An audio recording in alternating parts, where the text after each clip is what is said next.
Hi, I'm Kelly Saraceno, your host of Sleek and Stylish Centerpieces. We're fortunate to have Darcie Garcia, AIFD, sharing her creativity and design prowess with us. She's going to create an inverted centerpiece using inventive techniques. Hi, Darcie, how are you? Thanks, Kelly. I'm looking forward to transforming the materials in this bundle into a beautiful, stylish design to grace the holiday table. Let us start. Let's see what's in this bag of goodies that we're going to be able to use today to make a beautiful centerpiece. We have a really cool cedar plank that is going to be our base. We have 2 blocks of Sahara foam, which is a dry foam, not to be soaked, not to be used for insertion of fresh flowers, but we are going to use it in a non-traditional way right now.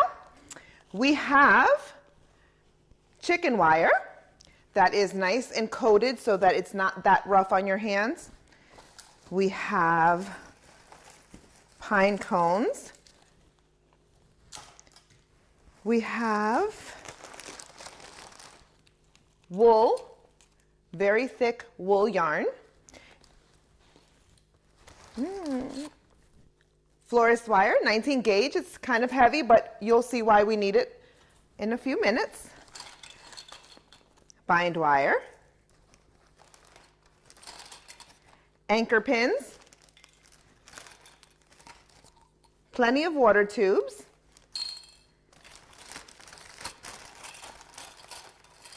U-glue dashes, magic, and beautiful fig roots. I know it looks like a beautiful mess, but I promise you it's going to enhance this design and make it extra, extra beautiful. So we have lots of fun planned for this design. These 2 blocks of foam will be anchored onto the cedar plank using these anchor pins. These U-glue dashes come on this strip, and you're just going to take a dash and apply it to the bottom of your anchor pins. And we're going to use 2 anchor pins per block of Oasis. So they're also like little Barbie tables, or the thing in the middle of the pizza that keeps the cardboard from sticking to your cheese. But we use it in the floral world to keep things in place. So once you have your sticky tabs on, you peel them off, and it has that glue, the U-glue, exposed, and press it onto your cedar plank so that the prongs are facing up, and this will help as a mechanic to keep your foam in place as you're working on it. I don't want our arrangement sliding around, or if you move it, this particular design can become top heavy, and we don't want it just flipping off the board, and that makes you look bad and it makes me look bad. So proper mechanics on this is going to be using the U-glue, getting those anchor pins in place, giving it a little bit of pressure so it really gets in on that foam. Take your Oasis. We're going to measure them so that they're side by side, and we're going to just impale them with that anchor pin. So now your foam is going nowhere. You can move this around, nice and stiff. So we have this wool. It's very thick and plush. This is the type of wool that they use to make chunky blankets. So today we're going to be using it to make the outside of our centerpiece. We have our chicken wire, and this is going to be the base for this wool. I like to straighten this out so that it's easier to work with. We are not going to be using all of this chicken wire. So this chicken wire is about 6 cells deep, and we want it to be about 4 cells deep. Now, I'm going to cut this using a tool that is not, you don't think about using it to cut chicken wire. Usually we use wire cutters, which I do have fancy schmancy wire cutters, but I have floral shears that are really designed for corsage work. It has teeth on the bottom between the blades, and that's really what goes right through this chicken wire. So I count my sections 1, 2, 3, 4, and I will just begin cutting right through, folding it down so it doesn't get in my way. So about every fourth cut, I fold it down so that I can continue to go through. And you see it's a very pliable wire, so it's not really tough to get through. And you just give it a consistent pressure on your clippers and just bring that wire down again. And as you keep moving forward, it gets out of your way and you can continue to cut. So these scissors are my very favorite tool. It's very easy to use for cutting flowers or through wires, through soft wires. I don't use it on branches. I use my pruners for that, which I also have. So we have a little piece of excess wire, chicken wire, that you can use for other things later. You can put this in a bowl of a nice deep bowl, and if you insert it into your bowl, you can even make flower, use this as a mechanic, as a grid, to insert your flowers in there. So don't throw it away. It's only limited to your imagination. So we take our chicken wire, and if you straighten it as best as you can, you start feeding it through, feeding your wool through. I use the pattern, and I like to use that pattern so it keeps me consistent with what I'm doing. And what I did was I pulled it about halfway through so that I don't have too much excess going on. I did let it unravel just a smidgen so that it's easier to fluff later, because we do want this to cover. And I went over 2 holes and I pulled it through, and I pulled it under 1 hole. This wool will come with the tape, the ends taped already. They created an aglet for you, so to speak, like the stuff that's on the end of a shoelace, so that it's easier for you to work with, and then it doesn't unravel as easily. So I go in over 2 and under, from under up 1, so that it creates this thickness, and you don't waste your wool on the back side of the chicken wire. You want most of your wool to be on the front side of the chicken wire for more coverage. This back side is not going to be seen, so there's no sense wasting your wool onto the back. So I'm going to create that pattern, just count 1, 2 cells, and if it's not 2 cells and it's 3, that's okay too. We're not going to overthink it. Lots of times we overthink what we are doing, and that creates frustration, and none of this should be frustrating. This should be fun, this should be relaxing, it should be a pleasure, so that every time you look at your creation, you feel good. So 1 up, 2 down. I'm only going to go about halfway with this, because of course, with the magic of cameras, I already have one behind me already made.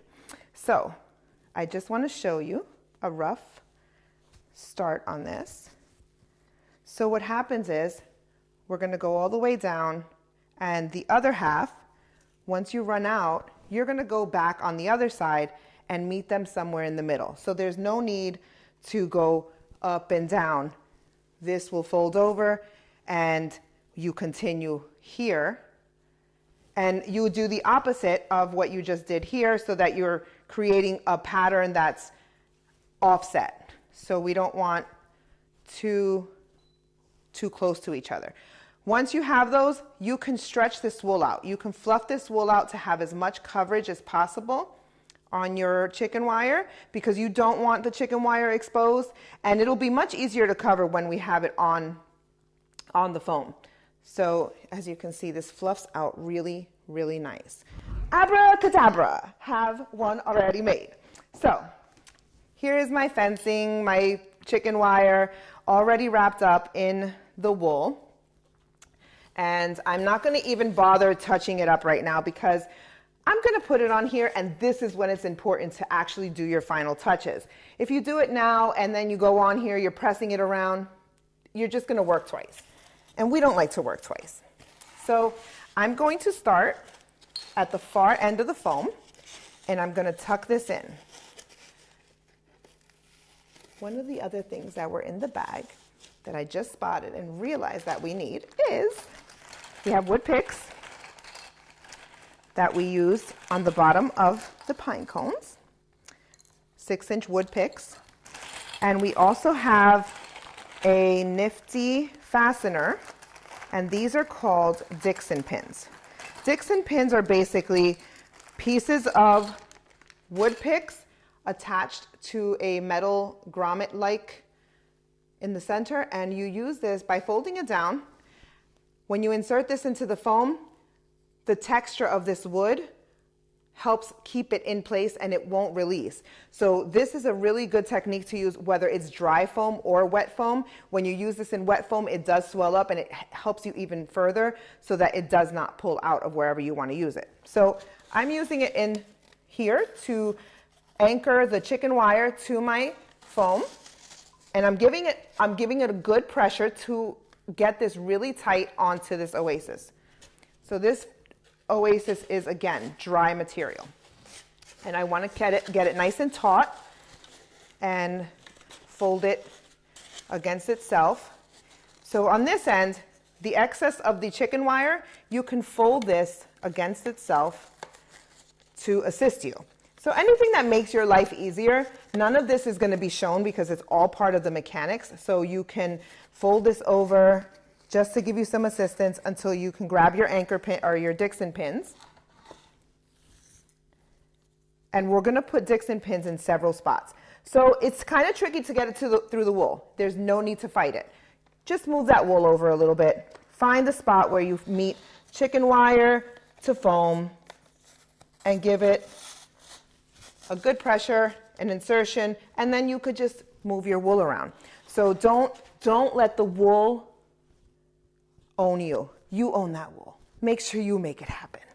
So you take it a couple of spots, and the more secure this wire is against the foam, the sleeker it's going to look, the more tapered it's going to look. You're going to have a solid outside, and then when you fluff it, there's no movement to it. You want it to be really secure. So that has a nice secure entrance. So this is rounded. Give it some pressure so that it can form to the foam. You don't have to just leave it with as much play as it goes on there naturally. You can form this. That's why the wire is nice and pliable. Your aglet, if it's showing, just tuck him in. Do not release them. It's definitely easier to have them intact. If you take it off, it kind of bursts and turns into this fluffy mess. So you definitely want to have that aglet on there as your assistance. If you have some chicken wire that's exposed or it's just a little bit too tall for you, just pinch it down, fold it down so that it comes out of your eye level. So don't be too hard on it. Don't be too mad if it's showing, because later you might be able to use that for some kind of insertion, and we'll go around at the ends and make sure that all of our mechanics are nice and tidy and we have a beautiful piece. So now that we have this base prepped, we're going to move on to our pine cones. These pine cones are just beautiful to work with. We're going to use them for their shape, and we are going to use them vertically. So this is going to add dimension to our centerpiece and just an unconventional way to use our pine cones, giving it that inverted look, like our centerpiece went from the outside coming up from the center. So your 19 gauge wire, you take one wire and you fold your wire between the scales of the pine cone. If you put it in through the scales, it disappears. You can't even see it. You come over on the other side and just give it one twist. One twist is enough. This wire is fairly heavy gauged, meaning that it's a solid piece of wire. It's harder than the chicken wire. It's not pliable, easily pliable, so you want that because this pine cone has a little weight to it. For something soft, like our bind wire is very soft, and there's no way the bind wire can hold this up. So we take our 6-inch pick And we're going to want these to be different sizes. So some of them are going to be right up against the pine cone, and some of them will be higher off of the pick, because we want variation in sizes when we're putting this in there. So there's movement going on. It's not just one level. And as long as it's securely on the pick. So here I'm going to make one that's just a slightly longer. So I'm going to leave some space between my wire. I take the wire against my thumb, and I use my thumb just holding it there so it's not hurting my thumb by pressing into the ends of the wire. I'm pressing in a little bit further in and using the stick as leverage to bend the wire around it. Then I just tuck that wire down. The more you save your hands, the better. If it's tough on your hands and you want to use a heavy glove, you can do that, but I promise you, if you use the wire away from your thumb, you should have no problem. The stick should give you enough leverage. Once you have all of your pine cones wired, and you know that you have shorts, you have longs, we're going to use them in a pattern. We're going to take our longer pine cone, and we're going to start at the far end and work our way to the other end. The goal is to make a really pretty line of pine cones going from one end to the other, staggering in heights and also slightly staggering in position. So if we start with one in the center, maybe put one a ½ inch off center, so that by the time this is finished, there's movement, there's playful interaction between pine cones. And pay attention to your shape of the pine cone. If the pine cone has a flat side, maybe you want to use the texture and the depth of what's going on the other side, a little bit on the other side. And the good thing is you're on wire. You can bend these and make them do what you want them to do. So we're going to go in and insert our pine cones, going from front to back, side to side, but we are respecting that line in the center. We're not going far forward, we're not going far back. All of my insertions are following this line in the center, giving variations slightly through that line. It keeps us disciplined, and that way it's not just inserted willy-nilly and you have it looking haphazard. We're designing on purpose. We're making happiness on purpose. And once you have them all inserted from one end to the other, you have about 25 pine cones in your kit. You want to use all of them. You want this to look lush. You want it to look like it's put there purposely. You want it to be rich. You want it to look like you have all of this intentionally set there so that your eye can be gravitated to what's going on in this section. I'm going to start with some foliage and my water tubes. So we have these water tubes. These can be inserted into the foam, or you can take your bind wire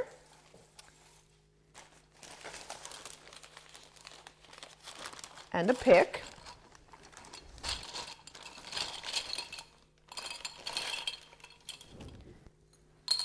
you cut a piece of bind wire about that big.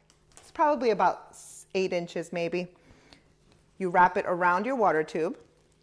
So the trick to getting something really tight is not twisting the wire. It's holding your finger between that wire and the object and twisting the object. That will give you a tighter hold. Don't over twist because Hulk smash, I just ripped that wire. I'm going to do that one more time. So take this and twist the tube. 2 twists are enough. And then I could take my pick and wrap that wire around the pick. You'll notice how dramatically different the wire inside of this paper covered wire is compared to that hard wire. So I'm putting this way into my foam. I'm going to insert the pick, and I'm going to let this water tube have an angle, a slight angle. I have these, I believe these are like succulent or plant water feeders. You can get these on Amazon. If you don't have these, you can use ketchup squirter bottles, turkey basters, a little funnel, anything that's going to make your life easy. So the nice thing about this is that if the water does get low and you don't realize it, guilty, it's okay because this foliage will dry nicely. But I want to have it cascade over the side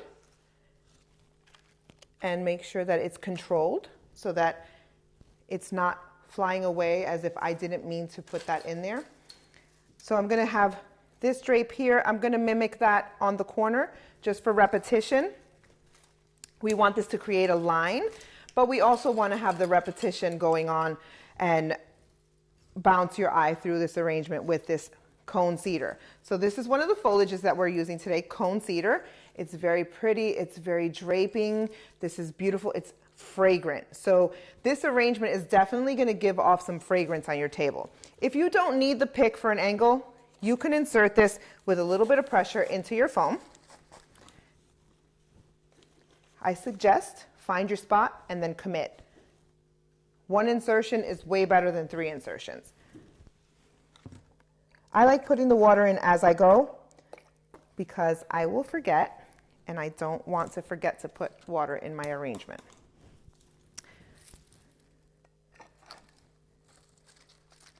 Creating a little bit of tension in there. You want to clean off anything that goes into the tube, but it's okay to have some at the neck to give it some structure and some tension. So what I do to one side, I want to do to the other. I do not want to leave one side neglected because this is a centerpiece that's going to be viewed from all sides. And you don't want one person to see something and the other one to just see an empty backside. So as you can see, it's very pretty. It has lots of texture on the end here. So I'm going to repeat what I did on that side. But what I did on this side is I went the opposite direction so that it continues to flow from one side to the other. It's creating direction.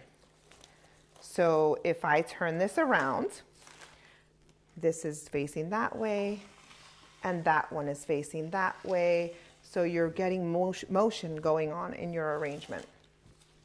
And one side is nicely complementing the other. So if you don't use the water tube and you want to insert this into the foam, you can do that. It will dry in place. This particular foliage will dry in place. I do like that it has these teeny tiny little pine cone remnants on the end of it. We also have magnolia leaves. These magnolia leaves are magnificent. They are such a contrasting leaf foliage. You have the shiny, smooth leather on the one side, and then you have that brown suede on the other side. It's so unexpected. Most people don't pay attention to this, but when you get it in their face, they're going to be at your table, and up close, this is such a great visual texture that it makes your eye look at it. It's soothing. You want to touch it. Touch it. It's pretty. So our magnolia leaves, they make a statement all on their own. And I like to use these into the direct dry foam because I like the way they dry also. You have control over how they're placed. I want to specifically use these two, so I just give it a turn. Sometimes they snap. They're not, they don't always behave. But in this case, it's behaving. So I'm going to insert it so that both of the leaves are facing up.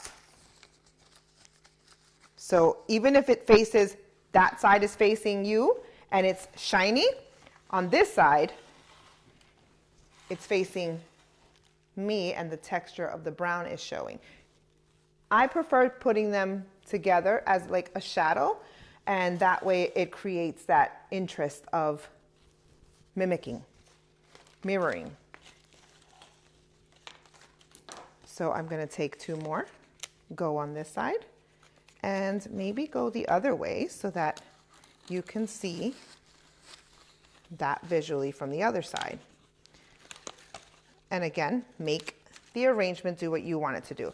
So this one was fighting me a little bit. I moved it over and it sort of snugly tucked between one of the branches. Bingo, it's done. I'm not going to sit there and fight with it. I want it to do something and it did it. So you can also go in singly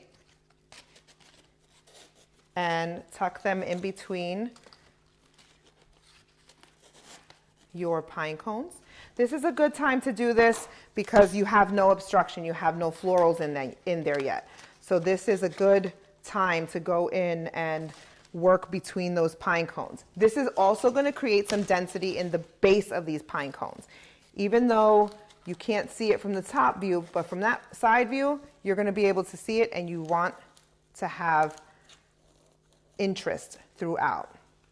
So I'm purposely adding these vertically also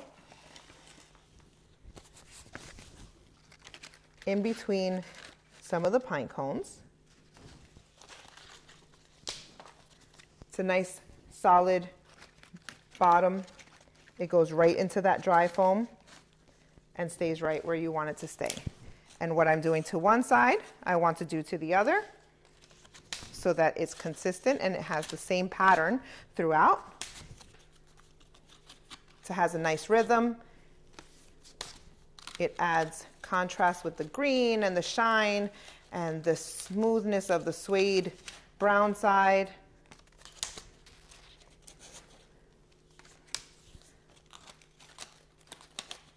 So as soon as we have all of these leaves, as many as you want, you can gauge how dense you want it with the magnolia leaves. You can add more, you can add less. You can control how many you want to put in there. And if you don't have enough at the moment and later you want to add more, you can always go back and edit your arrangement. There's never anything that you can't continue to do or edit. Editing is always a great thing because sometimes too much is too much and sometimes less is more, but sometimes more is more. So whatever pleases you visually, you get to make the decision as long as it's mechanically sound, as long as you're sticking to the pattern. So I'm going to put some more water in this water tube. I'm going to insert this into the foam, and I'm going to do one in the front also. And it's your choice to fill them first or fill them after. I'm going to put this in the front. And here I have these lovely Charmelia alstroemeria. These are lovely. This is a spray flower, and it has more than one blossom on the stem, which makes it a spray flower. But these continue to grow. Like something magically happens. These are going to last a long time. And as long as there's water in that water tube, these last longer than expected. I won't even tell you how long. You're just going to have to comment and say, hey, mine lasted 2 months or a month, and they are real. So I just took off some of the foliage. I'm cutting this fairly short, and if there's too much bulk, I'm just going to take a little bit off so that it snugs between my pine cones. I do not want to hide all of my pine cone that's going on there. And this one's like a little escapee, but we're going to make him do what we want. And I have one on that side, so I'm going to put one on this side. I am taking some of this foliage off just because I don't want to add that much bulk. And I'm getting nice and snug in there. And I have one more.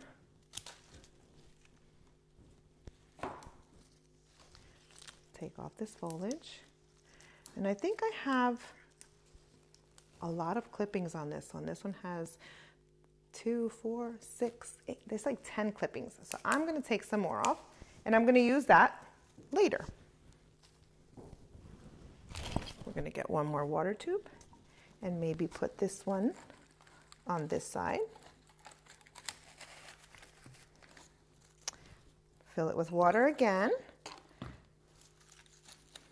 So these are pretty white accents. I also have these picked water tubes.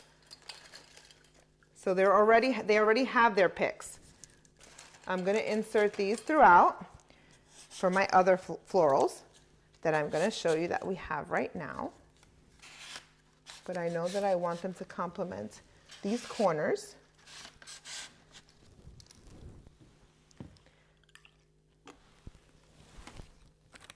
I purposely put this placement here because I'm going to put my hydrangeas there. So visually, I know what I have in my mind. You don't know what I have in my mind. But when you're designing this arrangement, you get this far. Now you have these beautiful botanicals that you're about to use, and some of them are this size. So we have some hydrangea, beautiful white hydrangea, and then we have a beautiful antique hydrangea. This antique hydrangea will dry beautifully. So don't stress this one. These need a little more water. Don't neglect these. So I'm going to add one of these to my corner over here. Always cut your hydrangea, your florals, in a 45-degree angle. It exposes more of the stem so that it drinks more water. And a nice clean cut will always guarantee that it will drink as much moisture out of the water out of that stem. And hydrangeas love water. They are very thirsty. So these you might have to fill more often. These white ones. The antique are special. They have like a magical power and they just petrify. And you don't understand how it looks like that all season, but it will. So I have a heavy white hydrangea on this side. I have a heavy white hydrangea on this side. And then I'm just going to fill in some of the spots. I can dissect this hydrangea because, first of all, it's really big. It's abundant in the blossoms, but it will dry. So there's no need to keep this intact, especially when you can use it throughout your design. So I'm going to use this as an accent on either side.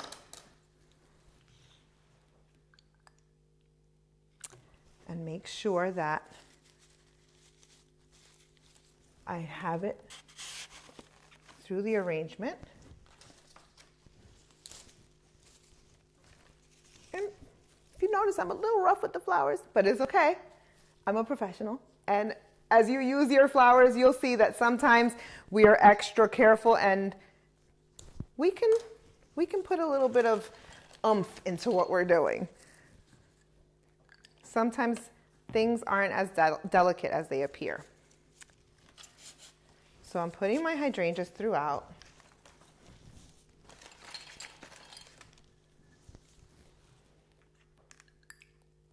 I'm not using the lids on these water tubes. Yours might have lids that come with it. You can use the lids, but you don't have to use the lids because we're using them facing up. The lids become functional when you want to lay something down or you have something with a very small stem that you don't want to fall out of that water tube.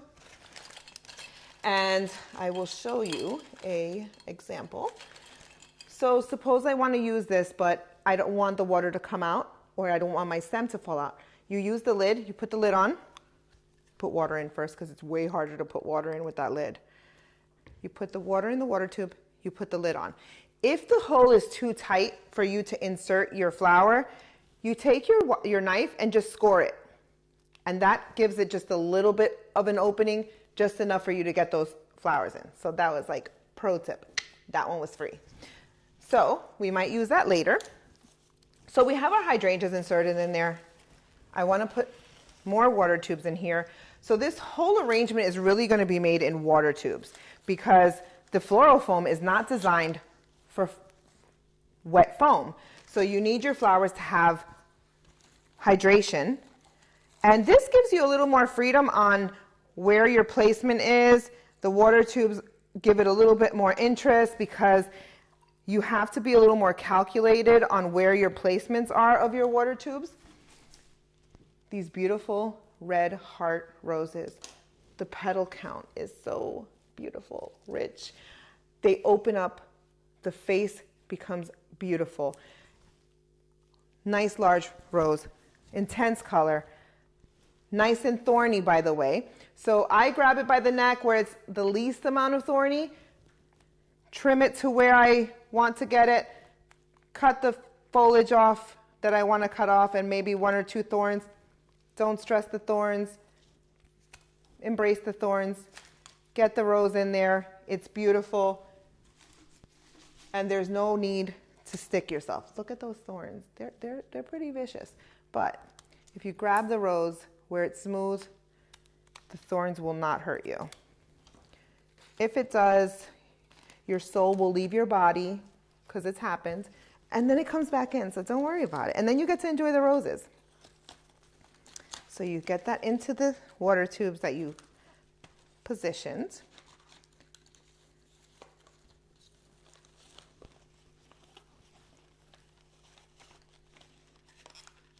There you go. And one more rose over here. I'm going to use this one slightly shorter.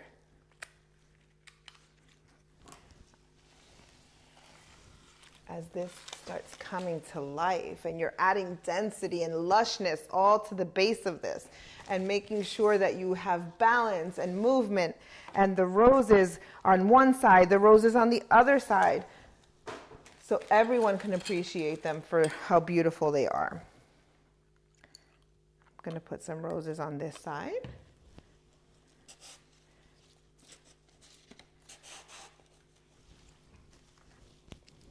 This is the easiest way to do it, is to just cut it, commit, don't touch the rest of that stem because it's very, very sharp.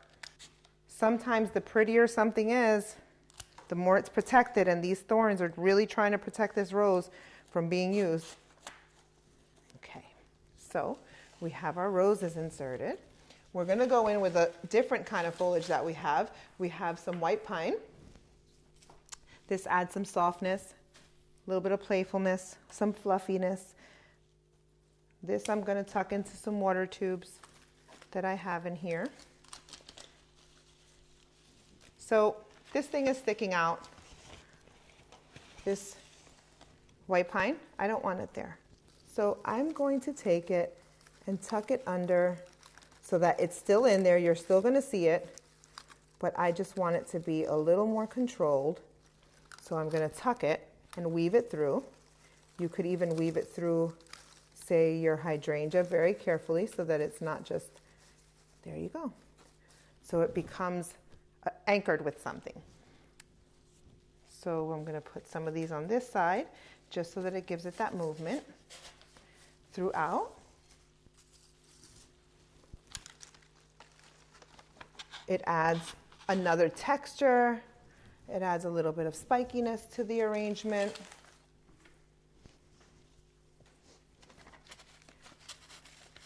And to finish our arrangement off, there's a little bit of a playful flower. We have Scabiosa. These also continue to open up, so you'll see them in different stages. When they're really tight, they look like this, little baby one.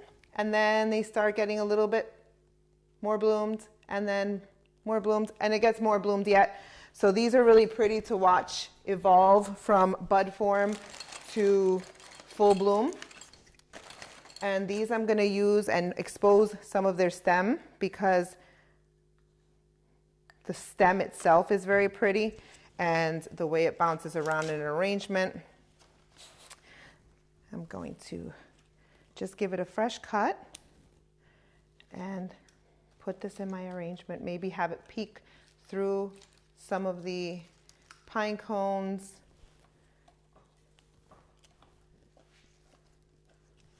Just slightly, just to give you a, hey, what's that looking through the pine cone movement going on? And it complements the red roses, it complements the texture of the pine cones, and it gives just another kind of texture and intensity, playfulness. It's something to look into and go, hey, what kind of flower is that in your arrangement? And to finish it off, we have Cymbidium orchids. This is an unexpected flower to find in a Christmas design or a winter design because it is considered a tropical, but this is very on trend. So this water tube has the Cymbidium just sitting in there, which is perfectly fine. And I want to make this one stand up a little bit higher, so I'm going to attach it with a bind wire and the pick. I'm going to give it 2 turns, two wraps around the water tube. Tie it with my pick. My hydrangea is going to assist me with keeping it where I want it to be. Ta-da! Okay, and then it needs a buddy because it can't just be like a lonely flower that fell into place. We have a second one. So we only have 2 blossoms. This is the side of the table you sit your favorite people because then they get to see the cymbidiums. The other side is still beautiful, but you know, you always have a favorite. And that's almost there. Let's give it life. Let's continue to feed this. So this is an ivy plant. And what we're going to do is you are going to take, if you have an extra baggie in your house, a Ziploc bag or a sandwich bag, you can use that. Or the bag that your items came in, you can cut it in half and then cut it in half. You're going to take your ivy plant, you're going to find the center, and you're going to split the plant. You're going to split your plants. Your plants are going to split. There you go. So you got one. You're going to tuck it into the plastic. You're going to take your bind wire, close this up slightly. You don't have to close it up all the way so it can give you some access to watering it.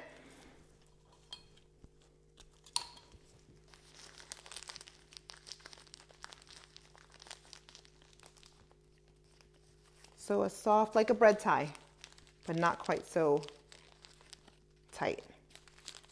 This one has like the perfect little spot open so that you can water it if you want. And we're going to take this and we're going to tuck it in to our hydrangea behind our pine cone here.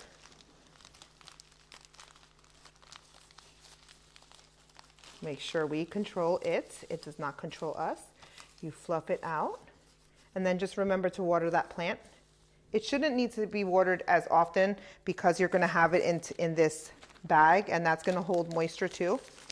So again, the cut corner.